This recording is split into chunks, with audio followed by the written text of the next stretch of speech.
வணக்கம். அகம்புறம் நிகழ்ச்சியில உங்களை சந்திக்கிறதுல ரொம்பவே மகிழ்ச்சி. ஒவ்வொரு வாரமும் அரசியல் மற்றும் சமூகம் சார்ந்த ஒரு ஆளுமையை இந்த நிகழ்ச்சியில நம்ம சந்திச்சுக்கிட்டு இருக்கோம். அந்த வகையில இன்னைக்கு நம்ம சந்திக்க இருக்கிறது முன்னாள் கல்வி அமைச்சரும் திமுக சட்டமன்ற உறுப்பினருமான தங்கம் தென்னரசு அவர்களை.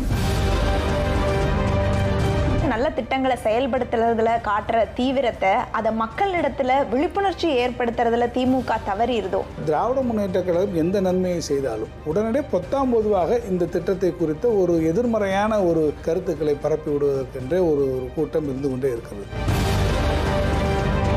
திராவிட கட்சிகள் 50 ஆண்டு காலம் ஏன் கல்வியை இலவசமாகவும் மருத்துவத்தை இலவசமாகவும் கொடுக்கல, அதை ஏன் தனியார் கிட்ட ஒப்படைச்சாங்க அப்படின்ற ஒரு கேள்வி இருக்குது. ஆனால் ஒரு காலத்தில் தனியாருடைய பங்களிப்பு இல்லை என்று சொன்னால் இந்த கல்வியே பல தலைமுறைகளுக்கு வந்திருக்காது. இந்த பென்ஷன் திட்டம் அல்லது அவங்களுக்கு பிடிக்கிற PF பணம், இதை அரசு முறையா பராமரிக்கிறது இல்லையா? இந்த பென்ஷன் என்பது ஒரு மிக முக்கியமான ஒரு கோரிக்கை. ஆனால் ஏதோ அவர்கள் வெறும் ஊதிய உயர்வுக்காக மாத்திரமே போராடுகிறார் என்பதை போல ஒரு மாய பிம்பத்தை அரசாங்கம் அதை கட்டமைக்கிறது.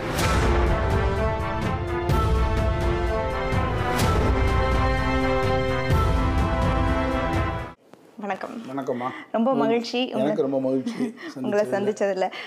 ஜாக்டோ ஜியோ போராட்டம் ரொம்ப நெருக்கடிக்கு உள்ளாகி ஆயிரக்கணக்கானோர் வேலை இருக்கா இல்லையா அப்படின்னு தெரியாத ஒரு சூழல்ல உங்களை சந்திக்கிற இந்த சூழல் ஏற்பட்டிருக்கு. திமுக ஆட்சி காலத்திலையும் இதே மாதிரியான நிலைகள் ஏற்பட்டிருக்கு.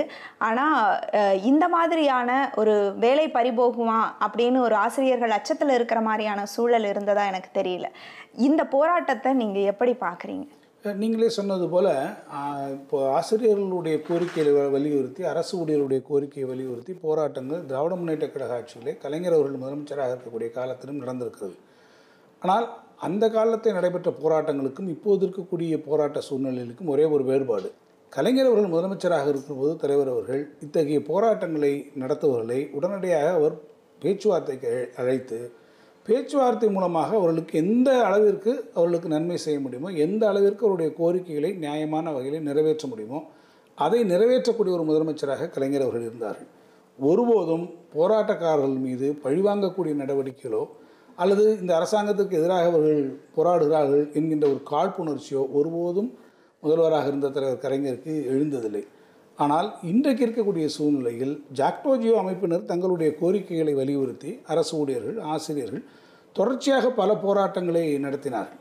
அந்த போராட்டங்களில் கலந்து கொண்டவர்களெல்லாம் இந்த அரசாங்கம் எந்த வகையிலெல்லாம் இன்றைக்கு ஒரு நடவடிக்கைக்கு உள்ளாக்கி இருக்கிறது என்பதுதான் மிகப்பெரிய வேதனையாக இருக்கிறது. இன்றைக்கு பலர் மீது காவல்துறை வழக்குகள் பதிவு செய்யப்பட்டிருக்கிறது. பல அரசு ஊழியர்கள் ஆயிரக்கணக்கான பேர் சிறையிலே வைக்கப்பட்டார்கள். பலர் இன்றைக்கு சஸ்பெண்ட் செய்யப்பட்டிருக்கிறார்கள். இன்னும் பலருக்கு இடமாறுதல் உத்தரவுகள் அவர் ஏற்கனவே வேலை பார்த்த இடங்களிலிருந்து வேறு பல தொலைதூரங்களுக்கு மாற்றப்பட்டிருக்கிறார்கள். இவ்வளவு பெரிய சங்கடங்களை இந்த ஜாக்டோ ஜியோ போராட்டத்தின் மீது ஒரு அடக்குமுறையைப் போல இந்த அரசாங்கம் ஏவி விட்டிருப்பது தான் அன்றைக்கு இருந்த சூழ்நிலை எண்ணி பார்க்கிற போது உள்ளபடியே வேதனையாக இருக்கிறது.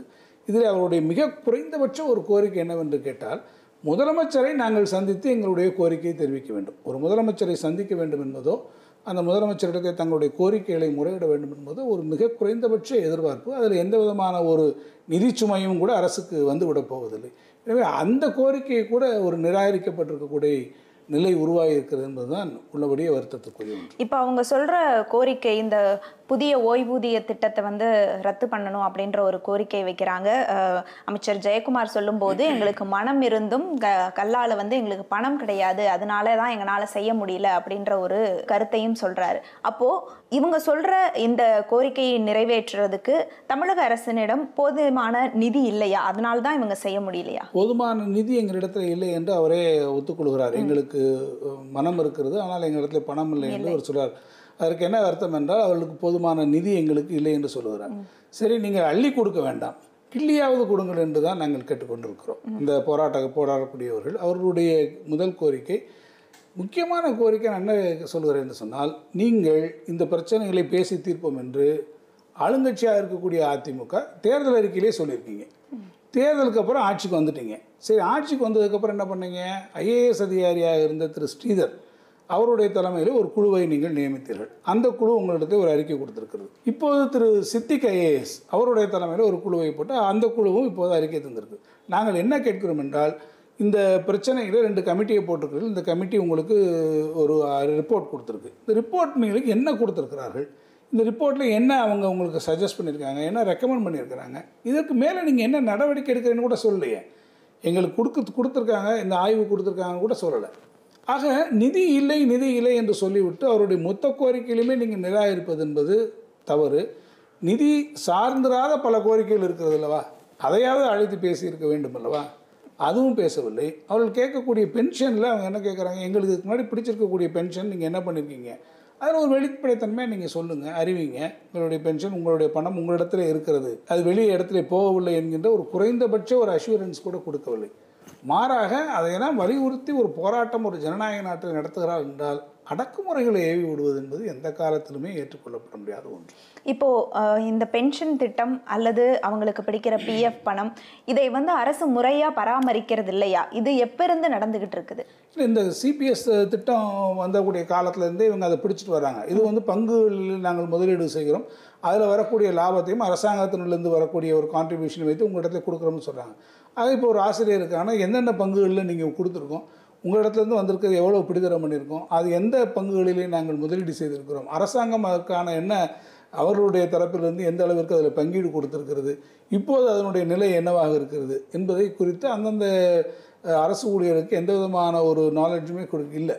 அவங்களுடைய பணம் எங்கே இருக்கிறது என்று அவர்களுக்கு தெரியவில்லை என்றவுடன் அவர்கள் பலவிதமான சிரமங்களுக்கு உள்ளாகிறார்கள்.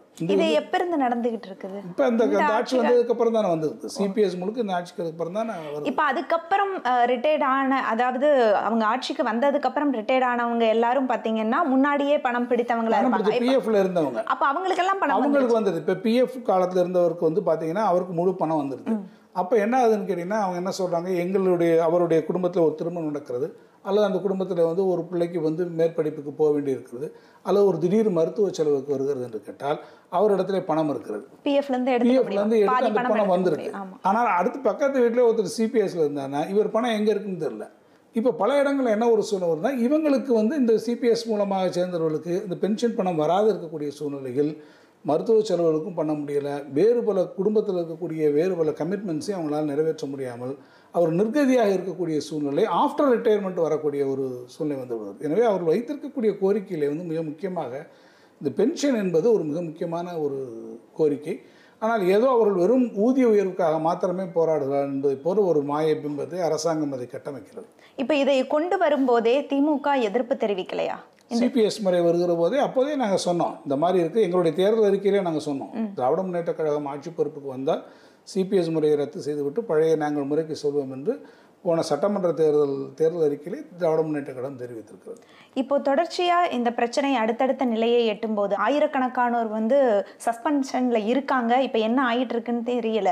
அப்படி இருக்கக்கூடிய இந்த சூழல்ல திமுக இந்த ஆசிரியர்களுக்கு ஆதரவாக என்ன மாதிரியான முன்னெடுப்பு எடுத்துட்டு இருக்கு? முக்கியமாக சட்டமன்றம் இப்போ நடந்துட்டு இருக்கு. திராவிட முன்னேற்ற கழகத்தினுடைய தலைவர் தளபதி அவர்கள் அது குறித்த ஒரு கவன ஈர்ப்பு தீர்மானத்தை திராவிட முன்னேற்ற கழகத்தின் சார்பில் உடனடியாக கொண்டு வர வேண்டும். ஏனென்றால் பல்லாயிரக்கணக்கான லட்சக்கணக்கான ஆசிரியர்கள், அரசு ஊழியர்கள் இந்த போராட்டத்தினாலும் அதனுடைய அரசினுடைய அணுகுமுறையினாலுமே கூட பாதிக்கப்பட்டிருக்கிறார்கள். மேலும் மேலும் அந்த ஆசிரியர்களும் அந்த அரசு ஊழியர்களும் பாதிப்புக்கு உள்ளாகி விடக்கூடாது என்பதற்காக அரசினை வலியுறுத்தி அரசு உடனடியாக அவருடைய பேச்சுவார்த்தைக்கு அழைத்து அவர்கள் மீது இருக்கக்கூடிய நடவடிக்கையெல்லாம் கைவிட வேண்டும் என்று சட்டமன்றத்திலே நாம் தான் பொறுப்புள்ள ஒரு எதிர்க்கட்சியாக இருந்து அரசு ஊழியர்களுக்காக நாம் வாதிட வேண்டும் என்று சொல்லி நேற்றைய தினம் என்னை அந்த கவன ஈர்ப்பு தீர்மானத்தை பேசுவதற்காக தலைவர் அவர்கள், எதிர்க்கட்சி தலைவர் அவர்கள் என்னை பணித்தார்கள். நானும் அந்த விவரங்களை எல்லாம் கூட எடுத்து சொல்லி அந்த அரசு ஊழியர்கள் அவர்கள் பல்வேறு விதமான நடவடிக்கைக்கு ஆளாயிருக்கார்கள். காவல்துறை வழக்குகள் இருக்கிறது, அதே போல் சஸ்பென்ஷன் செய்யப்பட்டிருக்கிறார்கள், இடமாறுதல் செய்யப்பட்டிருக்கிறார்கள், துறை சார்ந்த நடவடிக்கைகளுக்கு மேற்கொள்ளப்பட்டிருக்கிறது. ஆக இந்த ஒட்டுமொத்த நடவடிக்கைகளையும் உடனடியாக திரும்ப பெற்றுக்கொண்டு கைவிட்டு விட்டு அந்த ஆசிரியர் சங்கங்களை அழைத்து நியாயமாக முதலமைச்சர் அவர்களை இதை பேசி அது ஒரு சுமூகமான நிலை உருவாக்க வேண்டும். ஏன்னா அரசாங்க இயந்திரம் வந்து அரசு ஊழியர்களை சார்ந்ததாக இருக்கிறது. மாணவர் சமுதாயமும் பெற்றோர்களும் ஆசிரியர்களை சார்ந்தவர்களாக இருக்கிறார்கள். அரசினுடைய பல நல்ல திட்டங்கள், இன்றைக்கி நீங்கள் பட்ஜெட் போடுறீங்க, அந்த பட்ஜெட்டில் பல திட்டங்களை அறிவிக்கிறீங்க. இந்த திட்டங்களை யார் கொண்டு போய் மக்களிடத்திலே பயன்பாட்டிற்கு சேர்க்க வேண்டும் என்று சொன்னால் அரசாங்க ஊழியர்கள் தான் செய்ய வேண்டும். ஆக அரசு ஊழியர்கள் ஒரு நிறைந்த மனதோடு அந்த காரியங்களில் ஈடுபட வேண்டும் என்று சொன்னால் ஒரு சுமூகமான சூழ்நிலை அரசு நிர்வாகத்தில் நிலவ வேண்டும். அந்த சுமூகமான சூழ்நிலையை அவர்களை அழைத்து பேசி உருவாக்க வேண்டும் என்று நம்முடைய எதிர்க்கட்சித் தலைவர்கள் இந்த கவன ஈர்ப்பு தீர்மானத்தின் மூலமாக வலியுறுத்தியிருக்கிறார். பள்ளி கல்வித்துறையுடைய அமைச்சராக நீங்கள் இருந்தபோது மிக முக்கியமான சீர்திருத்தம் அப்படின்னு சொன்னால் சமச்சீர் கல்வி.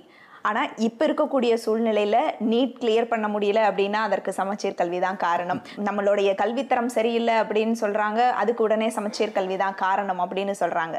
இப்போது சமச்சீர் கல்வியை நீங்கள் உருவாக்கும் போது அந்த மெனக்கெடல்கள் எதற்காக சமச்சீர் கல்வி அப்படின்னு ஒன்று அறிமுகப்படுத்தணும் அப்படின்னு உங்களுக்கு தோணுச்சு? மிக முக்கியமாக பார்த்தீங்கன்னா சமச்சீர் கல்வி ஏன் உருவாகுதுன்னு கேட்டால், தமிழ்நாட்டில் ஒரு பெக்கூலியர் ஸ்டேட் இருந்தது. அன்றைக்கி நீங்கள் பார்த்தீங்கன்னா என்ன மாதிரியான ஒரு சுச்சுவேஷன் இருந்ததுன்னு பார்த்தீங்கன்னா, மாநில கல்வி வாரியம் என்று ஸ்டேட் போர்டினுடைய இது இருந்தது. இன்னொரு புறம் மெட்ரிகுலேஷன் கல்வி, இன்னொரு புறம் ஆங்கிலோ இண்டியன் கல்வி.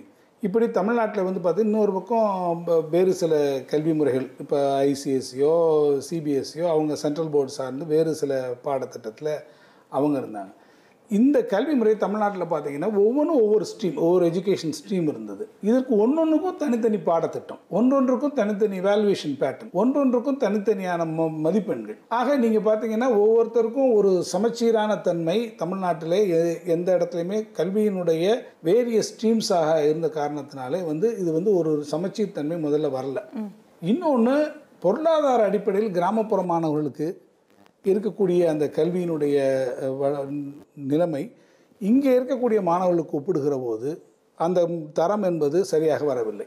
ரெண்டும் ஒரே மாதிரி இல்லை. ஸோ முதல்ல என்ன முடிவெடுத்தோம்னா, பொருளாதாரத்திலும் நலிவடைந்து கிராமப்புற சூழ்நிலையில் இருக்கக்கூடிய மாணவர்களுக்கும் நகரப்பகுதி மாணவர்களைப் போல ஒரு சிறந்த கல்வி முறை அவர்களுக்கு அமைந்திட வேண்டும். ஆக தமிழ்நாட்டில் படிக்கக்கூடிய எல்லா மாணவர்களுக்கும் அமையக்கூடிய கல்வி முறை என்பது ஒரு சமச்சீரான தன்மையோடு எல்லா விதமான நல்ல அம்சங்களோடு பொருந்திய ஒரு கல்வி வேண்டும். சுருக்கமாக சொல்லணும்னா, ஏழை பணக்காரன்ற வித்தியாசம் இருக்காத ஒரு கல்வி முறை வேணும். இப்போ பணக்காரனாக இருந்து நாங்கள் போய் ஒரு மெட்ரிகுலேஷன் பள்ளிக்கூடத்தில் அவருக்கு ஒரு வாய்ப்பு கிடைக்கும், அது கொஞ்சம் உயர்ந்த போர்டுன்னு ஒரு நினைவு. அல்லது கொஞ்சம் ஏழைப்பாளையாக இருந்து கிராமப்புறவாசியாக இருந்தாங்கன்னா அவங்களாம் ஸ்டேட் போர்டில் போகணுன்ற மாதிரியான ஒரு நிலை. இந்த ஏற்றத்தாழ்வுகளை முதல்ல சரி செய்யணும். கல்வி என்பது ஒரு சம உரிமை என்று சொல்லும்போது தரமான கல்வியும் சமமாக எல்லாருக்கும் வழங்க வேண்டும் என்கின்ற அந்த ஒரு கருத்து மையப்புள்ளியில் துவங்கியதான் சமச்சீர் கல்வி. இப்போ நீட் மாதிரியான காம்படிட்டிவ் எக்ஸாம்ஸ் எல்லாம் வரும்போது பார்த்தீங்கன்னா இந்த நம்மளுடைய ஸ்டேட் போர்ட் கல்வி முறை தான் பிரச்சனை, சமச்சீர் கல்வி இருக்கிறது தான் பிரச்சனை அப்படிங்கிற மாதிரியான ஒரு குற்றச்சாட்டு இருக்குது. முற்றிலுமாக நான் மறுக்கிறேன். ஏன்னா காம்படிட்டிவ், இப்போ உதாரணத்திற்கு இப்போ பிஜி கோர்சஸ் பண்ணி வந்திருக்கிறாங்க, மெடிக்கல் பிஜி கோர்ஸ் இப்போதுக்கான ரிசல்ட்ஸ் வந்திருக்கு. அதில் நம்மளுடைய மாணவர்கள் தான் இப்போ நிறைய பேர் அதில் வெற்றி பெற்று நீட்டில் பாஸ் ஆகி வந்திருக்காங்க. இந்த மாணவர்கள்லாம் யார்? நீட் தேர்வுக்கு பின்னால் வந்த மாணவர்களா? இல்லையே. நீட் தேர்வு என்பது ஒன்று வர்றதுக்கு முன்னாலேயே நம்முடைய சமச்சீர் கல்வி முறையிலையோ மாநில பாடத்திட்டத்திலையோ இங்கே இருந்து படிச்சுட்டு போன மாணவர்கள் தான் எம்பிபிஎஸ்க்கு முடிச்சுட்டு இன்றைக்கி அவர்களும் நீட் தேர்வை கிளியர் பண்ணி இன்றைக்கி வருகிறார்கள் சொன்னால், எந்த விதத்திலும் நீட் வருவதற்கு முன்னாலே இருக்கக்கூடிய அந்த கல்வி முறை, சமச்சீர் கல்வி முறை எந்த கட்டத்திலும் வேறு எந்த கல்வி முறைக்கும் ஒரு கிஞ்சிற்றும் குறைந்ததில்லை என்பதற்கு இதுவே ஒரு சரியான உதாரணம், ஒரு நிரூபணம். இந்த மாதிரியான மாற்றங்களை சொல்லும்போது இல்லை ஏற்படுத்தணும்னு முனையும் போது டாக்டர் கலைஞர் அவர்கள் அதை எப்படி ரிசீவ் பண்ணுவார்? அவர் உங்களுக்கு நிறைய சுதந்திரம் கொடுப்பார், புதிய விஷயங்களை சொல்லுங்கள். இப்போ இந்த கல்வி முறையை நாங்கள் மாற்றுகிறோம் என்று அவரிடத்துல சொல்லுகிற போது எனக்கு ரொம்ப நல்ல நினைவுகள் அவரோடு இருக்கிறது. ஒரு முறை என்னை அவர் அழைத்து அவருடைய அறையில் உட்கார்ந்து கொண்டு நீண்ட நேரம் எனக்கு அதை பற்றி அவர் என்னிடத்துல விவரிக்க சொன்னார். சமச்சீர் கல்வி என்று ஒன்று நம்ம சொல்லுகிறோமே, இந்த சமச்சீர் கல்வி ஏன் வேண்டும், சரி ஏன் வேண்டும், இந்த சமச்சீர் கல்வி வருகிறது என்றால் அது எப்படி வரும், அந்த சமச்சீர் கல்வி எந்த விதமாக அமையும், இதனால் யாருக்கெல்லாம் என்ன பயன் என்பதை ஒரு முறை அவருடைய அறையிலே அவர் மட்டும் உட்கார்ந்து கொண்டு, நான் அவருக்கு கீழே ஒரு மாணவனாக உட்கார்ந்து கொண்டு என்னிடத்துல அவர் மிக விரிவாக அதை கேட்டார். நான் அவருக்கு அதனுடைய பல்வேறு கூறுகளை அவருக்கு நான் எடுத்து சொன்னேன். எப்படியெல்லாம் இருக்கிறது, எவாலுவேஷன்லேருந்து மார்க்ஸ்லேருந்து பாடத்திட்டங்கள், உங்களுடைய சிலபஸ், உங்களுடைய டெக்ஸ்ட் புக்ஸ், உங்களுடைய எல்லாமே எந்த அளவுக்கு வேறுபட்டிருக்கிறது. அந்த வேறுபட்ட தன்மையினால் இருக்கிறதுனால நம்மளுடைய கிராமப்புற மாணவர்களுக்கும் ஏதோ ஒரு குறைந்த கல்வி கிடைப்பதை போலையும் நகரப்புறத்தில் இருக்கக்கூடிய மெட்ரிகுலேஷன் போன்ற மாணவர்களுக்கெல்லாம் வேறு பிரமாதமான கல்வி கிடைக்கக்கூடிய நிலை இருக்கிறது. ஆக கிராமப்புற மாணவர்களுடைய அந்த கல்வித்தரம் என்பது எல்லாம் ஒரே விதமான கல்வியாக தமிழ்நாட்டில் இருக்க வேண்டும் என்பதுதான் இதனுடைய அடிப்படை நோக்கம் என்பதையெல்லாம் அவரிடத்திலே நான் மிக விரிவாக நான் எடுத்து சொன்னேன். அவர் வாஸ் குவைட் இம்ப்ரெஸ்ட். இந்த திட்டம் வருவதிலே தலைவர் அவர்கள் மிகுந்த ஆர்வம் காட்டினார்கள். அதற்கு பிறகு ஆனால் என்ன சொன்னார் என்றால், இடத்தில் நன்றாக நினைவு இருக்கிறது, ஒரு முழுமையான ஆராய்ச்சிக்கு உட்படுத்த வேண்டும். அதுதான் கலைஞருக்கும் மற்றவங்களுக்கு இருக்கக்கூடிய இன்றைக்கி இருக்கக்கூடிய ஆட்சியில் வந்து பார்த்திங்கன்னா அறிவிப்புகளாக தான் இருக்கும். இதுக்கு அந்த அறிவிப்புகளுக்கு பின்னால் ஏதேனும் ஒரு வகையில் ஒரு முறையான ஆய்வுகள் மேற்கொள்ளப்பட்டிருக்கிறதா என்று பார்த்தால் கிடையாது.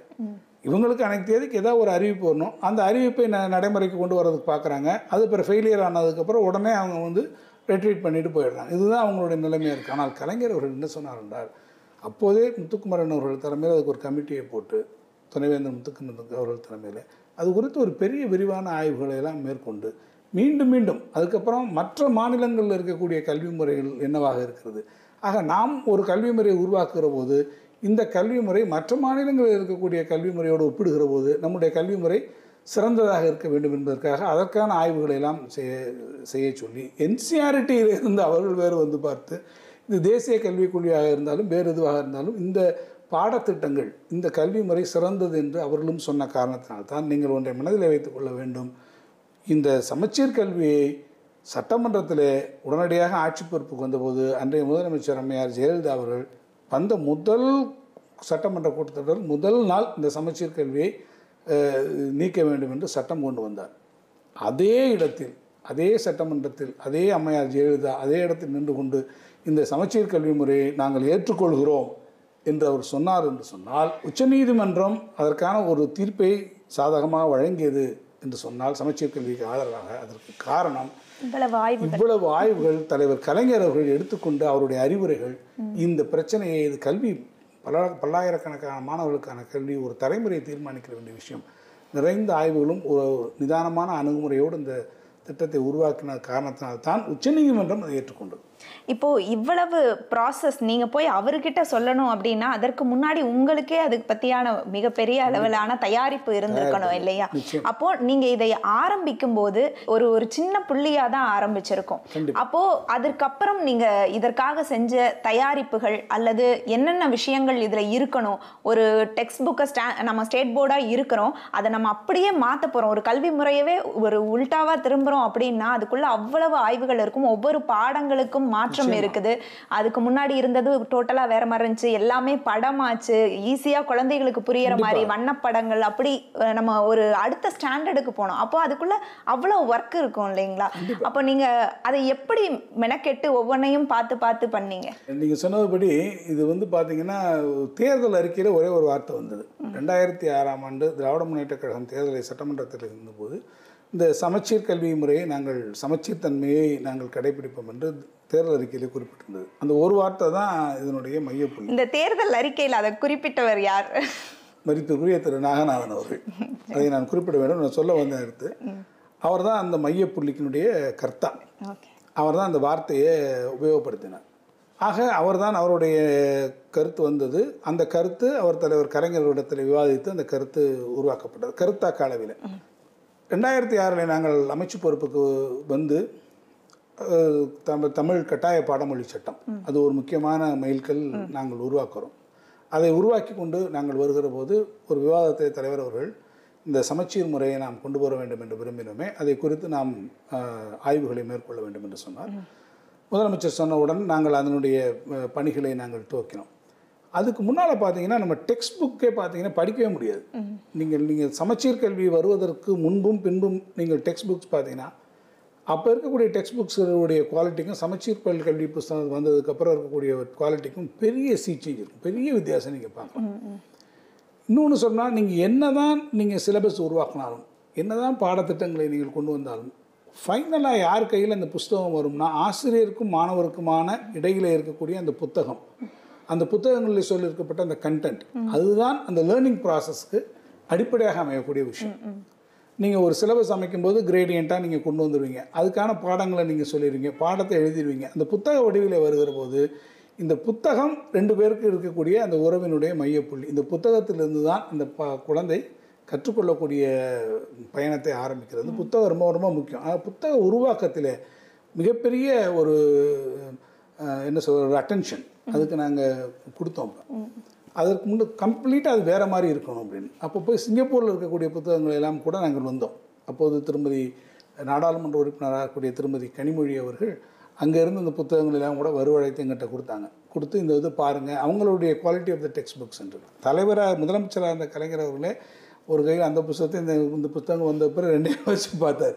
அப்போ நான் ஒரு முறை போய் காமிச்சேன், இந்த புத்தகங்கள் பழைய புத்தகங்கள் எப்படி இருக்கிறது பாருங்கள், புதிய புத்தகங்கள் எப்படி இருக்குன்னு பாருங்கள். இது ஏதோ புத்தகங்களுடைய வடிவமைப்பிலும் வண்ணங்களிலே மாத்திரம் நாங்கள் இந்த மாறுதல்களை செய்யலை.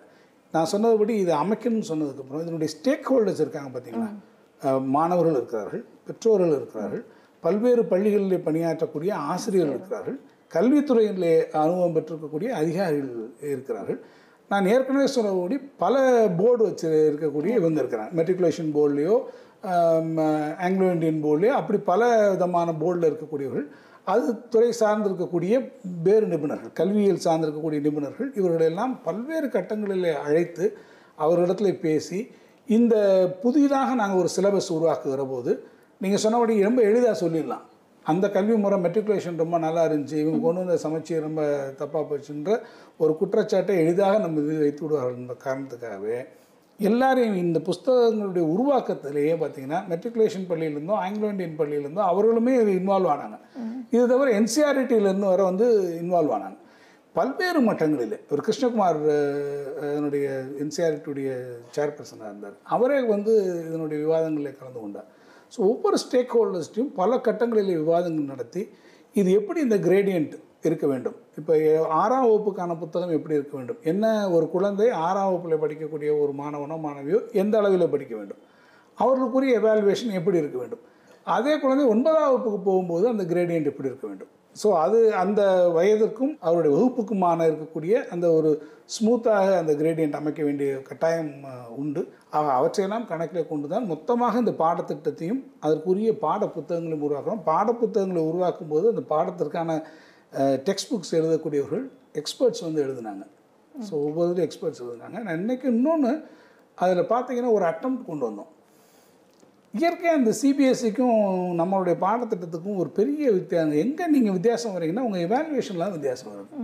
அவங்க கேட்கக்கூடிய கேள்விகள் நம்மளுடைய பள்ளி கல்வியில் நாமக்கூடிய கேள்விகள், இந்த எவாலுவேஷனில் ஒரு வித்தியாசம் இருக்கிறது. ஆக நீங்கள் யோசித்து சில கேள்விகளுக்கு அவுட் ஆஃப் புக் இதில் நீங்கள் யோசித்து சில விஷயங்களை செய்ய வேண்டும். அப்படி என்றால் புத்தகங்களின் இறுதியில் வழக்கமாக அந்த புத்தகத்தினுள்ள இருக்கக்கூடிய பாடப்புத்தகங்களிலிருந்து மட்டும் கேள்வி வரும். மாணவர்களுடைய சுய சிந்தனைக்கு வாய்ப்பளிக்கக்கூடிய வகையிலே அந்த கேள்வி பதில் பகுதியில் உருவாக்கினால்தான் ஒரு பின்னால் ஒரு காலகட்டத்தில் மாணவர்கள் தங்களுடைய இந்த சுய அறிவு திறனை, சிந்திக்கக்கூடிய திறனை வளர்த்து கொள்ள வேண்டும் என்கின்ற அடிப்படையில் ஒவ்வொரு சமச்சீர் கல்வி புத்தகங்களுடைய பாடத்திலும் அதில் வரக்கூடிய கொஸ்டினுடைய பேட்டர்னை மாற்றணும். அதுதான் அதனுடைய மையப்புள்ளி. அன்றைக்கே அது ஆரம்பிக்கப்பட்டது. எனவே இது மாணவர்களுடைய திறனை வளர்க்கக்கூடிய வகையிலே இந்த இது எல்லா விதத்திலும் அட்ரஸ் பண்ண வேண்டிய விதத்தில் தான் சமச்சீர் கல்வி பல மட்டங்களில் உருவாக்கும். அதே மாதிரி இதில் முக்கியமாக குறிப்பிட வேண்டிய விஷயம் என்ன அப்படின்னா, இப்போ நான் படிக்கும் போதெல்லாம் பார்த்தீங்கன்னா என்னுடைய ஒரு புத்தகங்களில் எதுவுமே அதுக்கான வேலை வாய்ப்பு பற்றியான தகவல்கள் இருக்காது.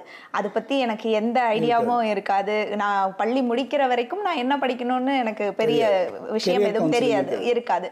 ஆனால் இந்த சமச்சீர் கல்வி புத்தகங்களில் சில தகவல்கள் கூட சேர்த்துருந்தீங்க. இப்போ வேதியியல் புத்தகம்னா அது சார்ந்து என்ன படிக்கலான்ற சில விஷயங்கள்லாம் இருந்துச்சு. இந்த ஐடியா எப்படி வந்துச்சு? ஆமாம், நாங்கள் புதிய விஷயங்களை கொண்டு வரணும்னு வச்சோம். உண்மையிலே சுற்றுச்சூழல் சார்ந்தது, நம்மளுடைய ஹெரிட்டேஜ் சார்ந்திருக்கக்கூடிய விஷயங்கள், அதே போல் இயற்கை சார்ந்திருக்கக்கூடிய பல விஷயங்கள், சட்டம் சார்ந்திருக்கக்கூடிய அடிப்படை சில சட்டங்களை சார்ந்திருக்கக்கூடிய விஷயங்கள், இப்போ நீங்கள் குறிப்பிட்டதை போல் அடுத்து படிக்க வேண்டிய மாணவர்களுக்கான என்ன ஸ்கோப் இருக்கின்ற விஷயங்கள் என்பதை போன்ற வெறும் பாடத்திட்டங்கள், வெறும் பாடப்புஸ்தகங்களை மாத்திரம் அது இல்லாமட்டாமல் அதை தாண்டி இருக்கக்கூடிய பல விஷயங்களையுமே கூட அதில் நாங்கள் அறிமுகப்படுத்தியிருந்தோம். அதுக்கான ஒரு சின்ன பாக்ஸில் நீங்கள் அது தனியாக இருந்திருக்கும். அதான் அந்த டெக்ஸ்ட் புக்ஸும் அதுக்குரிய அணுகுமுறையுமே கூட கம்ப்ளீட்டாக மாற்றணும். அதில் ஒரு பாடப்புத்தகத்தை முதல்ல நீங்கள் வீட்டுக்கு அந்த மாணவன் அந்த ஒரு புத்தகத்தை எடுத்து படிக்கணுன்ற ஒரு ஆர்வத்தை அந்த புத்தகம் தூண்ட வேண்டும். அதனால தான் அந்த பழைய புத்தகத்துக்கும் புது புத்தகத்துக்கும் பார்த்திங்கன்னா ஒரு பெரிய வித்தியாசம் வந்தது. அது மற்றவர்கள் விமர்சனத்துக்காக குறிப்பிட்டதை போல் நிச்சயமாக சமச்சீர் கல்வி எந்த விதத்திலும் ஒரு கொஞ்சம் கூட ஒரு குவாலிட்டியில் ஒரு குறையாத ஒன்று. சமச்சீர் கல்வி பற்றி பேசிக்கிட்டு இருக்கும்போது எல்லா கட்டமான பணிகளும் முடிஞ்சிருச்சு. அடுத்து புத்தகம் ஆசிரியர்கள் கையில் வருது. இதுக்கு முன்னாடி வரைக்கும் அவங்க ஒரு பேட்டர்னில் பாடம் எடுத்துகிட்டு இருந்தாங்க. இப்போது புது ஒரு கல்வி முறை, புது புத்தகம் அப்படின்னு இருக்கும்போது அவங்க குழந்தைகளை எப்படி அணுகணும் அப்படிங்கிறது பயிற்றுவிக்கப்பட்டுச்சா? கண்டிப்பாக. அது ஒரு மிக முக்கியமானது. எப்பயுமே வந்து ஆசிரியர்களுக்கான உரிய பயிற்சி இருந்தால் தான் அந்த பயிற்சி வந்து மாணவர்களுக்கு பயன்படுத்த அளவில் இருக்கும். அதனால் பொதுவாக வந்து இந்த மாதிரி புதிய புத்தகங்கள் உருவாக்கப்படுகிற போது, சிலபஸ் மாறுகிற போதோ அல்லது புதிய டெக்ஸ்ட் புக்ஸ் உருவாக்கும் போதோ ஆசிரியர்களே அதற்கான முறையான பயிற்சி கொடுக்க வேண்டும் என்பது அடிப்படையான அவசியம். சமச்சீர் கல்விக்கு நாங்கள் வருகிற போதும் கூட அதில் இருக்கக்கூடிய ஆசிரியர்கள் அனைவருக்குமே ஒரு புத்தாக்க பயிற்சி போல் அந்த சமச்சீர் கல்வியுடைய எந்த விதத்தில் இதற்கு ஒரு அப்ரோச் இருக்கும் பார்த்தீங்கன்னா, ஒரு லைன் ஆஃப் அப்ரோச், எப்படி நாம் மாணவர்களை அணுக வேண்டும், அந்த அணுகுமுறைக்கு தக்கவாறு எப்படி இந்த புத்தகங்கள் வடிவமைக்கப்பட்டிருக்கிறது, இது எந்த விதத்தில் சொல்லப்பட்டிருக்கிறது என்பதையெல்லாம் வந்து அவர்களுக்கு முழுமையாக நாங்கள் ஒரு ட்ரைனிங் ஆரம்பத்தில் எல்லா டீச்சர்ஸ்க்குமே கொடுத்துட்டோம். காரணம் முதலே அவங்கள்ட்ட சொன்ன மாதிரி இந்த லாஸ்ட் போர்ஷனில் வந்து பார்த்திங்கன்னா எவாலுவேஷனில் வந்து வெறுமன அந்த இதில் இருக்கக்கூடிய ஒரு கேள்வி இல்லை. அக்பர் பானிபட் யுத்தம் எப்போது நடந்தது அப்படின்னா நீங்கள் இந்த பார்த்து டக்குன்னு சொல்லிடலாம். அது மாதிரியான இல்லை, உங்களுடைய சுய சிந்தனைகளுக்கான சில கேள்விகள் இதில் இருக்கிறது. அப்போ மாணவர்களிடத்தில் அந்த சிந்தனை திறனை தூண்டக்கூடிய விதத்திலே ஆசிரியர்கள் எப்படி தங்களை தயார்படுத்தி கொண்டு அந்த பாடத்தை நடத்த வேண்டும் என்கின்ற கேள்விகள் எழும் என்பது இயற்கை. எனவே அந்த சமச்சீர் பாட புத்தகங்கள் அதை எப்படி ஹேண்டில் பண்ணணும், எந்த விதத்தில் மாணவர்களுக்கு அதை கொண்டு சேர்க்க வேண்டும் என்பதெல்லாம் குறித்த ஒரு முறையான பயிற்சிகள் நடந்தது. சமச்சீர் கல்வியினுடைய முழு உருவாக்கத்திலும் அன்றைக்கு இயக்குனராக இருந்த திரு எம்பி விஜயகுமார் ஐஏஎஸ் அவருடைய பங்களிப்பு வந்து மிகுந்த முக்கியமான ஒரு பங்களிப்பு. அவரே கூட முத்துக்குமரன் கமிட்டி தன்னுடைய அறிக்கை கொடுத்ததற்கு பிறகு எந்த வகையிலே இதை இந்த வகையில் செயல்படுத்தலாம் என்பதற்கு அவருடைய தலைமையிலே ஒரு நபர் குழு அமைக்கப்பட்டு அவருடைய ரெக்கமெண்டேஷன்ஸ் வந்து ரொம்ப முக்கியமாக இருந்தது. அதனால் அதனுடைய இம்ப்ளிமெண்டேஷன்ஸில் அவருடைய கான்ட்ரிபியூஷன், அவருடைய இன்வால்மெண்ட்டும் ரொம்ப பெருசாக இருந்தது. ஆக அதற்கான அந்த ட்ரைனிங் ஷெடியூல்ஸு அதெல்லாமே ரொம்ப திட்டமிடப்பட்டு ஆசிரியர்களுக்காக செய்யப்பட்டது. பொதுவாக பார்த்திங்கன்னா ஸ்டேட் போர்டில் அல்லது சிபிஎஸ்இ பள்ளிகளில் இருக்கக்கூடிய மாணவர்கள் அல்லது அவங்களுடைய பெற்றோர்கள் என்ன சொல்லுவாங்க அப்படின்னா, அரசு பள்ளிகளில் தரம் சரியில்லை அல்லது டீச்சர்ஸ் சரியில்லை, அதனால தான் நாங்கள் வந்து இந்த ஸ்டேட் போர்டை தேடி போக வேண்டிய சூழல் இருக்குது அப்படின்னு சொல்லி ஒரு குற்றச்சாட்டை தான் வைப்பாங்க. இங்கே அரசு பள்ளி ஆசிரியர்களுடைய தரத்தை தீர்மானிக்கிறது, இதை உறுதி செய்யறதுக்காக இப்போ அவங்களுக்கும் ஒரு தகுதி தேர்வு அப்படிங்கிற மாதிரி டெட் எக்ஸாம் கண்டக்ட் பண்ணுறாங்க. இப்போ இது எவ்வளவு முக்கியமானது? நம்ம தமிழ்நாட்டிலாம் பார்த்திங்கன்னா ஆசிரியர்களாக பணிக்கு வரக்கூடியவர்கள் வந்து ஒரு அடிப்படையான ஒரு தகுதியை பெற்ற பிறகு தான் அவங்க வரவே முடியும். வேறு பல மாநிலங்களெல்லாம் பார்த்திங்கன்னா இந்த பேரா டீச்சர்ஸுங்கிற ஒரு டீச்சர்ஸ்லாம் இருக்காங்க. அதாவது 12ஆம் வகுப்பு 10ஆவது படித்தவங்கலாம் வந்து உத்தரப்பிரதேசம் போன்ற மாநிலங்களில் ஒரு காலத்தில் அவங்களெல்லாம் நியமிக்கக்கூடிய முறை இருந்தது. தமிழகத்தில் ஒருபோதும் அந்த சூழ்நிலை நிலவியதே இல்லை. ஆரம்ப காலகட்டத்திலிருந்து தமிழகம் அந்த டீச்சர்ஸ் ரெக்ரூட்மெண்ட்டில் பார்த்திங்கன்னா அதில் உண்மையாக படித்து, அதாவது டிடிடி டிப்ளமோ இன் டீச்சர்ஸ் எஜுகேஷன் ஒன்று இருக்குது, அதை படித்தவர்கள் தான் இடைநிலை ஆசிரியராக வர முடியும். அதேமாதிரி பிஎட் படித்தவர்கள் தான் அதற்கு மேலே இருக்கக்கூடிய வகுப்புகளுக்கு வரக்கூடிய கிராஜுவேட் டீச்சர்ஸ் என்பதை மிக தெளிவாக நாங்கள் உருவாக்கப்பட்டிருக்கிறது. நம்மளுடைய இதில் ஒரு குறிப்பிட்ட காலத்துக்கு அப்புறம் வந்து 6ஆம் வகுப்பில் இருந்து இந்த பிஎட் படித்தவர்கள் தான் மாணவர்களுக்கு பாடங்களை எடுக்க வேண்டிய ஒரு அரசாணையோட வெளியிடப்பட்டு விட்டது. அவை நம்மளுடைய ஆசிரியர்களாக தேர்வு செய்யப்படக்கூடியவர்கள், அவர் சீனியாரிட்டியில் வந்தாலும் சரி அல்லது டெட் எக்ஸாமினேஷன் முன்னால் பிற்காலத்தில் வருவர்களாக இருந்தாலும் கூட அடிப்படையாக அவர்களுக்கு இருக்கக்கூடிய அந்த குவாலிஃபிகேஷன் பிஎட் இருக்கணும். அல்லது இடைநிலை ஆசிரியர்களாக இருந்தாங்கன்னா +2க்கு அப்புறம் அவங்க டிப்ளமா இன் டீச்சர்ஸ் எஜுகேஷன் முடித்திருக்க வேண்டிய 2 வருடம். ஆக அந்த அடிப்படையானது ஒன்று இருந்தது. டெட் எக்ஸாமினேஷன் வந்ததுக்கு பிறகு அந்த அடிப்படை குவாலிஃபிகேஷனுக்கு மேலே அவர்கள் டீச்சர்ஸ் எலிஜிபிலிட்டி என்று ஒரு டெஸ்ட் எழுத வேண்டும் என்றும் வந்தது. அந்த டெஸ்ட் எழுதி வந்து அதுலேயும் வந்தவர்கள் தான் ஒரு காம்படிட்டிவ் எக்ஸாமினேஷன்ஸ் போட்டித் தேர்வுகள் கூட வைக்கப்பட்டு அதில் வந்தக்கூடியது திறந்த மிக திறமையான ஆசிரியர்கள் நம்முடைய கல்வித்துறைக்கு வாய்த்திருக்கிறார்கள்.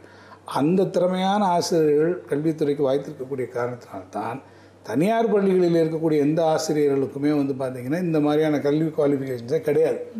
இதையெல்லாம் ஒரு முறையான வகையில் கொடுக்கக்கூடிய ஒரு கல்வி முறை தமிழ்நாட்டில் இருந்த காரணத்தினால்தான் நீங்கள் நிறைய பின்னால் வந்திருக்காங்களே, இன்றைக்கி வர இன்ஜினியர்ஸாக போனவங்க, வெளிநாட்டில் பெரிய வேலைக்கு போகிறவங்க, ஐஏஎஸ் அதிகாரிகளாக வந்தவர்கள், அப்துல் கலாம் அவர்களைப் போல விஞ்ஞானிகளாக வந்தவர்களாம் இந்த கல்வி முறைகளிலிருந்து வந்திருக்கான்னு சொன்னால் அதற்கான ஆசிரியர்கள் மிக திறமையான ஆசிரியர்கள் தமிழக கல்வி முறையில் இருக்கிறார்கள்.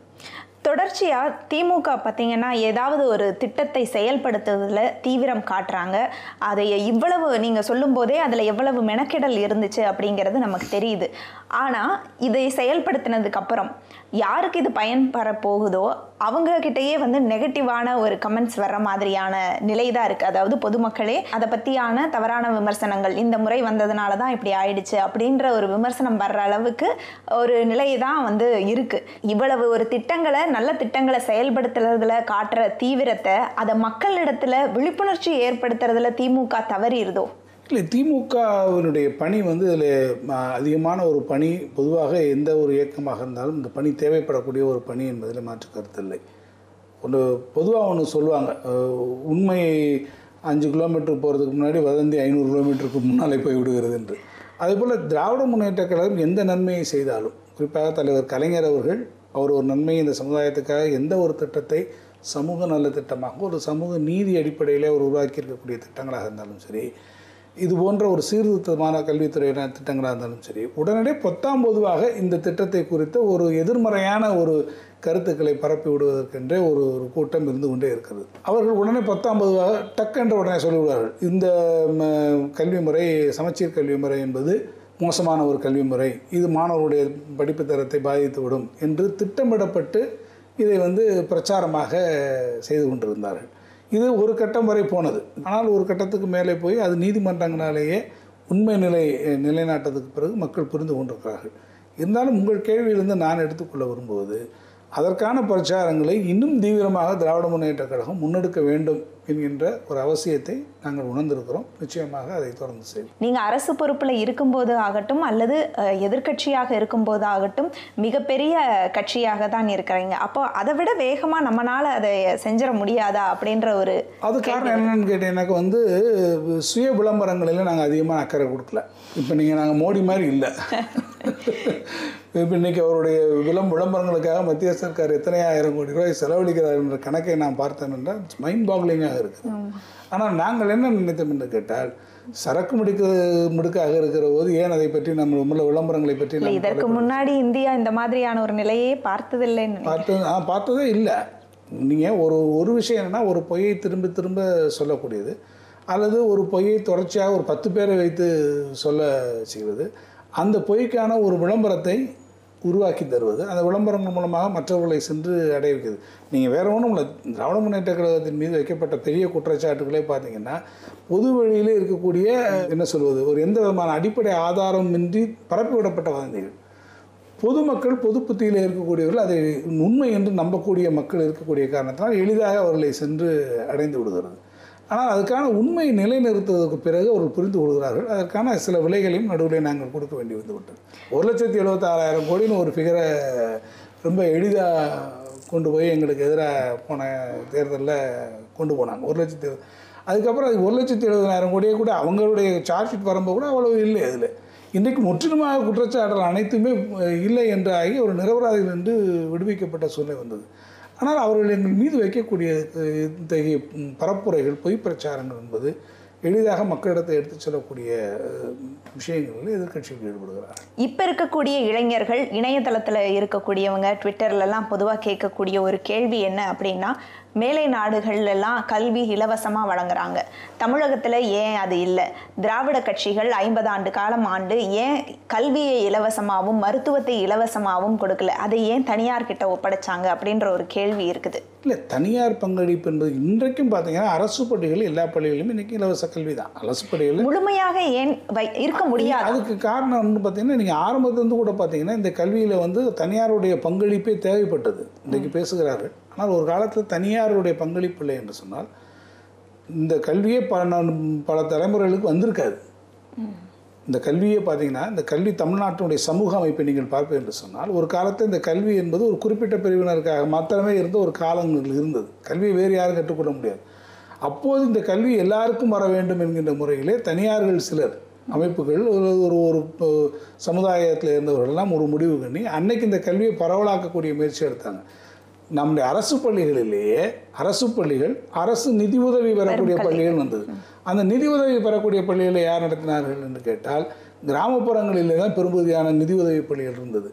அந்த நிதியுதவி பள்ளிகள் தான் அரசாங்க பள்ளிகள் போய் ஆரம்பிக்க முடியாத இடங்களில் கூட தனியார் பங்களிப்போடு அங்கே இருக்கக்கூடிய தனியார்கள், அவர்கள் அந்த சமுதாயத்தில் இருக்கக்கூடியவர்கள், அவர்கள் அந்த பங்களிப்போடு இப்போ நம்ம வந்து பப்ளிக் ப்ரைவேட் பார்ட்னர்ஷிப் என்கின்ற ஒரு கேப்ஷனில் நீங்கள் சொல்கிறீங்க. ஆனால் இந்த அரசு நிதி உதவி வரக்கூடிய பள்ளிகள் வந்து தான் பல இடங்களிலே நீங்கள் பார்க்க என்று சொன்னால் நம்மளுடைய ஸ்டேட் போர்ட் சிலபஸ் அப்படியே எடுத்துக்கொண்டு வரக்கூடிய பள்ளிகள் கூட மிகப்பெரிய வெற்றிகரமான பள்ளிகளாக இயங்கின. அந்த பள்ளிகள் தான் கிராமப்புறங்களிலே நிறைய இடங்களிலே போய் பள்ளிகளை திறந்தார்கள். அந்த பள்ளிகளின் வாயிலாகத்தான் ஒரு குறிப்பிட்ட பிரிவினர்களுக்கெல்லாம் கல்வி மறுதளிக்கப்பட்ட நிலையிலே கூட அவர்களுக்கெல்லாம் கல்வியை வழங்கக்கூடிய வாய்ப்பு அந்த பள்ளியில் வந்தது. எனவே தனியார் பங்களிப்பு என்பதை நீங்கள் வெறுமனையாக ஃபீஸ் கலெக்ஷன் என்பதில் மாத்திரம் நீங்கள் எடுத்துக்கொள்ள. ஆனால் இப்போ ரொம்ப கமர்ஷியலைஸ் ஆகிடுச்சுல்ல, இதை வந்து தடுக்கிறதுக்கு அல்லது இதை ஒரு கட்டுக்குள் கொண்டு வர்றதுக்கான தான் நாங்கள் சொன்னோம். நீங்கள் வந்து தனியார் பள்ளிகள் வந்து ஒரு நீங்கள் உள்ளே வர்றீங்க, புதிய இன்றைக்கி வளர்ந்து வரக்கூடிய மாணவர்களுடைய எண்ணிக்கை, அந்த எண்ணிக்கைக்கு தேவையான சில பள்ளிகளை நீங்கள் உருவாக்கலாம். தனியார் பங்களிப்பு இல்லாத ஒரு துறை என்று நம்ம எஜுகேஷன் வைக்கலை. ஆனால் அதே காலகட்டத்தில் அவங்களுக்கு வரக்கூடிய அந்த நியாயமான கட்டணங்களோடு உங்கள் பள்ளியை நடத்துகிறது. இந்த பள்ளிக்கும் அரசு பள்ளிகள் இலவசமாக இருக்குது. அரசு பள்ளிகளில் நான் ஏற்கனவே சொன்னதை போல் கலைஞர் அவர்கள் முதலமைச்சர் ஆக்கும்போது தான் 1 கிலோமீட்டருக்கு வந்து ஒரு தொடக்கப்பள்ளி, 3 கிலோமீட்டருக்கு ஒரு நடுநிலைப்பள்ளி அப்பர் பிரைமரி, 5 கிலோமீட்டருக்கு ஒரு உயர்நிலைப்பள்ளி ஹை ஸ்கூல், 7 கிலோமீட்டருக்கு ஒரு ஹையர் செகண்டரி ஸ்கூல், இந்த ஒரு கொள்கையை வகுத்து கொண்டு இந்த சுற்றளவுக்கு இந்த அளவுக்கு பள்ளிகளை உருவாக்கக்கூடிய ஒரு திட்டம் கலைஞர் அவர்கள் தான் கொண்டு வந்தார்.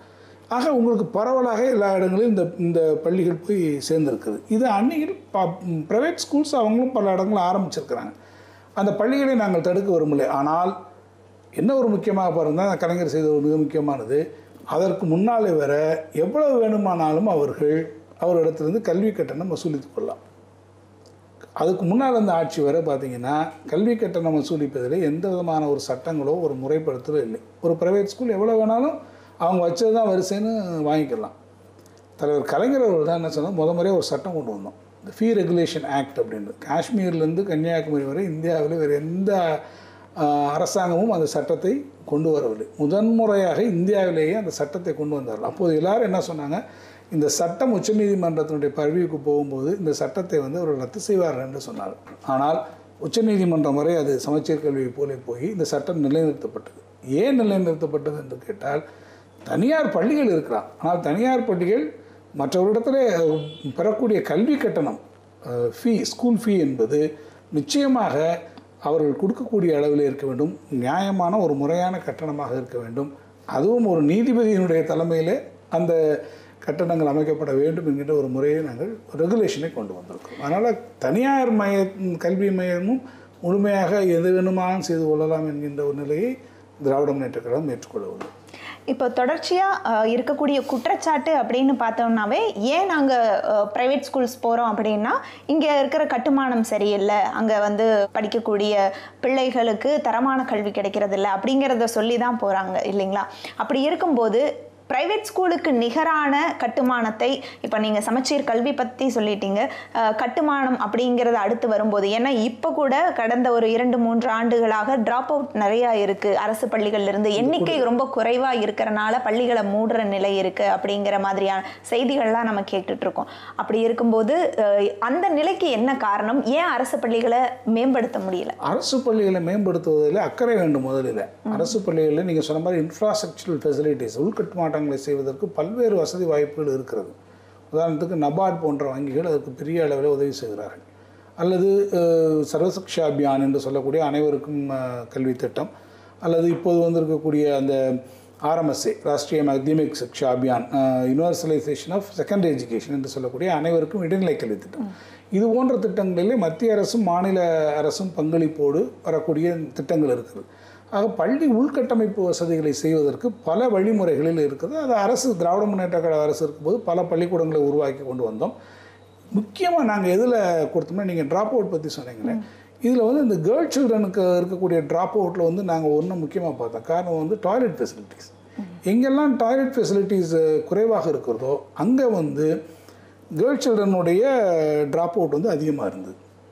ஸோ அது வந்து it is directly proportional to the facilities அவைலபிளாக இருந்தது. அதற்கு பிறகு தான் அன்றைக்கு கூட கலெக்டர்ஸ் மீட்டிங்கில் அன்றைய முதலமைச்சர் கலைஞர் அவர்கள் எல்லா பள்ளிக்கூடங்களிலுமே டாய்லெட் ஃபெசிலிட்டிஸ் கொடுங்க முக்கியமாக அப்படின்றதுக்கான ஒரு மிகப்பெரிய திட்டத்தை அன்றைக்கி வகுத்து எல்லா கலெக்டர் மூலமாக அது அன்றைக்கி ஆய்வுகள் செய்யப்பட்டு நாங்கள் கொடுத்தோம். எல்லா இடங்கள்லையும் அதை என்ஷூர் பண்ணுங்கள் முதல்ல. ஏன்னா அது வந்து நேரடியாக அதோடு சம்மந்தப்படக்கூடிய ஒரு விஷயமாக இருக்கிறது என்பது. நீங்கள் குறிப்பிட்டது போல் பார்த்தீங்கன்னா இந்த ட்ராப் அவுட் ரேட்டுன்றது கொஞ்ச நாளில் வந்து ஒரு ட்ரெண்ட் வந்துகிட்டே இருக்குது. அந்த ட்ரெண்ட் வந்து அப்பர் பிரைமரி லெவலில் பார்த்தீங்கன்னா 6, 7, 8 என்று போகிற போது இந்த ட்ராப் அவுட் ரேட் வந்து ஒரு இன்க்ரீஸிங் ட்ரெண்ட் அதில் இருக்குது. இட் இஸ் எனிவே ஒரு டிஸ்டர்பிங் ட்ரெண்ட் ஆல்சோ. ஆக நான் சட்டமன்றத்தில் கேட்டேன், இந்த ட்ரெண்டை நீங்கள் அலோவ் பண்ணக்கூடாது, ட்ராப் அவுட் ட்ரெண்ட் வரக்கூடாது. அதற்கு என்ன செய்ய வேண்டும் என்று கேட்டால், நாம் வந்து பல நலத்திட்டங்களை கொடுத்துட்ருக்கோம். கல்வித்துறையில் ஒரு துறை என்ற அடிப்படையில் பார்த்திங்கன்னா இலவச பஸ் பாஸ் கொடுக்குறோம், இலவசமான புத்தகங்கள் கொடுக்குறோம், இலவச சைக்கிள் கொடுக்குறோம், லேப்டாப், நிறைய நலத்திட்டங்கள், அவங்களுக்கு சீருடைகள் எல்லாமே நம்ம ஒரு இதுக்கு கொடுக்குறோம். அது மாத்திரமே அது போதுமா என்று கேட்டால் போதாது. கல்வியினுடைய தரம், அந்த நம்பிக்கையை உருவாக்க வேண்டும் என்று சொன்னால் நீங்கள் யாரை மோட்டிவேட் பண்ணணும்னா ஆசிரியர்களை மோட்டிவேட் பண்ணணும். நான் ஒன்று சொல்கிறேங்க உங்கள்கிட்ட, நீ என்ன வேணாலும் நீங்கள் கல்வியில் செய்யுங்க. என்னுடைய தத்துவமே அல்லது ஏற்றுக்கொள்ளப்பட்ட ஒரு தத்துவம் என்னென்னா, இந்த லேர்னிங் ப்ராசஸ் என்பது கிளாஸ் ரூம் சென்ட்ரிக்காக தான் இருக்கும். நீங்கள் எல்லா ஆக்டிவிட்டீஸ், கல்வித்துறையினுடைய எல்லா நடவடிக்கையும் again it has to be a class room centric activity. அங்கே தான் வந்து ஒரு ஆசிரியருக்கும் மாணவனுக்கும் இருக்கக்கூடிய அந்த கற்றல் கற்பித்தல் நிகழ்வு, லேர்னிங் ப்ராசஸ் எடுக்கக்கூடிய இடம். இந்த இடத்துல ஒரு குவாலிட்டி எஜுகேஷன் நம்ம சொல்கிறது அங்கே தான் வரணும். அப்போ அதுக்கு வந்து ஸ்டேக் ஹோல்டர்ஸாக முதலில் இருக்கக்கூடியது ஒரு பக்கம் மாணவர்கள், இன்னொரு பக்கம் ஆசிரியர். அந்த ஆசிரியர்கள் ஒரு அர்ப்பணிப்பு உணர்வோடு இந்த மாணவனுக்கு தன்னை கற்றுக் கொடுக்க வேண்டும் என்கின்ற உணர்வோடு அவர்கள் செயல்பட்டால் நிச்சயமாக முடியும். அதை செயல்படுத்தக்கூடிய முழு தகுதியும் அர்ப்பணிப்பு உணர்வும் உடையவர்கள் தான் தமிழ்நாட்டில் இருக்கக்கூடிய ஆசிரியர்கள். அவர்களுக்கு ஒரு சிறு தூண்டுதலை மட்டும் இந்த அரசாங்கம் செய்தால் நன்றாக இருக்கும். அதை விட்டு பள்ளிக்கூடங்களை எல்லாம் இழுத்து மூடிவிடுவது, குறைந்த அளவில் மாணவர்கள் இருக்கிறார்கள் என்று சொல்லி பள்ளிக்கூடங்களை மூடிவிடுவது என்பது பிரச்சனைக்கு தீர்வாக இருக்காது, பிரச்சனையை மேலும் வளர்க்கும். பள்ளி கல்வித்துறை அப்படிங்கும்போது அதில் முக்கியமான விஷயம், நம்ம பாடத்துக்குள்ளே நிறைய விஷயங்களை பேசிட்டோம், அதில் ஏற்படுத்தின மாற்றங்கள் பற்றி. அதே மாதிரி நீங்கள் உங்களுடைய பாடத்திட்டத்துக்கு வெளியவே மாணவர்கள் எப்படி சிந்திக்கணும் அப்படிங்கிறதுக்காக தான் அந்த கேள்விகள் எல்லாம் ப்ரிப்பேர் பண்ணணும்னு சொன்னோம். இன்னொரு முக்கியமான விஷயம் நூலகங்கள். எல்லா ஊர்லேயும் கண்டிப்பாக நூலகம் இருக்கணும் அப்படின்னது. அதே மாதிரி அண்ணா நூற்றாண்டு நூலகம், ஆசியாவிலேயே பெரிய நூலகம் அப்படின்னு இருக்கிறது. இது மிகப்பெரிய அளவு ஒரு கௌரவம். அதே மாதிரி அது நிறைய போராட்டங்கள் வெற்றிகளும் கிடைச்ச ஒரு விஷயம்னு கூட சொல்லலாம். இந்த நூலகம் அமைக்கிறதுல எடுத்துக்கிட்ட சிரத்தை அவ்வளவு முக்கியமானது அப்படின்னு தோண காரணம் என்ன? அதுக்கு மிக முக்கியமான காரணம் ஒரு கான்வர்சேஷன். இது போல் ஒரு இதில் வந்து பேசிகிட்டு இருக்கும்போது அன்றைய நாடாளுமன்ற உறுப்பினராக இருந்த, இப்போதும் இருக்கிறார்கள், திருமதி கனிமொழி அவர்கள், அவங்க பேசிகிட்டு இருக்கும்போது தான் இதனுடைய மைய கருத்து உருவாச்சு. அது தமிழகத்திலே இப்படி ஒரு பிரம்மாண்டமான ஒரு நூலகம் வேண்டும், அந்த நூலகம் சிங்கப்பூரில் இருக்கக்கூடிய நேஷ்னல் லைப்ரரி போன்ற ஒரு அமைப்பு இருக்க வேண்டும், அந்த நூலகத்தை உடனடியாக வடிவமைக்க வேண்டும் அப்படின்னும்போது நானே போய் சிங்கப்பூரில் போயிருக்கும்போது அதை பார்த்துட்டு வந்தேன். அந்த நூலகத்தின் எப்படிப்பட்ட நூலகமாக இருக்க வேண்டும் அதுதான் முக்கியம். நூலகம் அமைக்கிறதும் இல்லை, ஆனால் அமைக்கப்படக்கூடிய அந்த நூலகம் என்பது நம்முடைய ஆசிய கண்டத்திலேயே குறிப்பிட்டு சொல்லக்கூடிய நூலகங்களில் ஒரு நூலகமாக அந்த நூலகம் அமைக்க வேண்டும் என்றும், அங்கே எல்லா விதமான புத்தகங்களும் வர வேண்டும், எல்லா துறைகள் சம்பந்தப்பட்ட புத்தகங்களும் அதில் இருக்க வேண்டும் ஒன்று. இன்னொன்று, முன்னை பழமைக்கும் பின்னை புதுமைக்குமான ஒரு இடங்களாக இருக்க வேண்டும் போன்ற பல்வேறு கூறுகள் உடையதாக அதை உருவாக்கினார்கள். அவர்கள் விருப்பப்பட்டது போலேயே அந்த நூலகம் வந்தது. இது வந்து சென்னை போன்ற ஒரு பெருநகரத்தை ஒரு அடையாளமாக இந்த நூலகம் உருவாக்கப்பட்டது. ஆனால் அதே வேளையில் தமிழ்நாட்டில் இருக்கக்கூடிய அத்தனை ஊராட்சிகளிலும், கிராமப்புற ஊராட்சிகளிலும் இந்த நூலகங்கள் வர வேண்டும், படிக்கக்கூடிய பழக்கம் வர வேண்டும் என்று கலைஞர்கள் எல்லா இடத்துலையுமே அண்ணா மறுமலர்ச்சி திட்டத்தை உருவாக்கினார்கள். அப்போது கூட எனக்கு நன்றாக நினைவு இருக்கிறது, ஒரு ஊரில் அண்ணா மறுமலர்ச்சி திட்டத்திலேயே இந்த நூலகம் இருக்கிறது. பொது நூலகத்துறையின் மூலமாக ஒரு நூலகம், ஒரு இடத்துல ஏற்கனவே பொது நூலகத்துறையின் மூலமாக இந்த நூலகம் செயல்பட்டு கொண்டிருக்கும். அங்கே போய் இன்னொரு நூலகம் எதற்காக உருவாக்க வேண்டும், அதற்கு அரசாங்கத்திற்கு எட்டிப்பு செலவு என்று வருகிற போது கலைஞர்கள் டக்குன்று கேட்டார்கள். ஒரு ஊரில் ஒரே தெருவில் மாரியம்மன் கோயில் இருக்குது, காளியம்மன் கோயில் இருக்குது. ஸோ அந்த 2 கோயிலுக்கு தான் மக்கள் போயிட்டு வராங்க. ஒரு ஊரில் 2 கோயில் இருக்கிற போது ஏன் ஒரு ஊரில் 2 நூலகம் இருக்கக்கூடாதுன்னு கேட்டார். மிக அற்புதமான ஒரு தலைவருடைய கேள்வி. உடனடியாக அந்த திட்டம் ஏற்றுக்கொள்ளப்பட்டு இன்றைக்கு அந்த நூலகங்கள் செயல்படவில்லை, ஒரு இடத்துல கூட செயல்படவில்லை. அந்த நூலகம் பூட்டப்பட்டு கிடக்கிறது. ஆனால் தலைவர் அவர்கள் ஆட்சி பொறுப்பில் இருந்த அந்த காலகட்டத்தில் அத்தனை நூலகங்களும் மிக சிறப்பாக செயல்பட்டு வந்தது. நிச்சயமாக ஒரு ஆரம்ப கல்வி அப்படின்னு எடுத்தோம்னா அதுதான் ஒரு அடிப்படை விதை ஒரு குழந்தையினுடைய அறிவு வளர்ச்சியில். அதிலிருந்து வெளி உலகத்தை தெரிஞ்சுக்கிறதுக்கு நூலகம் வரைக்கும் அத்தனை விஷயங்களையும் ரொம்ப சிந்திச்சு அதில் பெரிய மறுமலர்ச்சியை ஏற்படுத்தினவர் நீங்கள். உங்களுடைய நேரத்திற்கு மிக்க நன்றி, இவ்வளவு பொறுமையாக எங்களுக்கு எல்லா விஷயத்தையும் சொன்னதற்காக. மீண்டும் அடுத்த வாரம் மற்றும் ஒரு அகம்புறம் நிகழ்ச்சியில் சந்திக்கிறேன். வணக்கம்.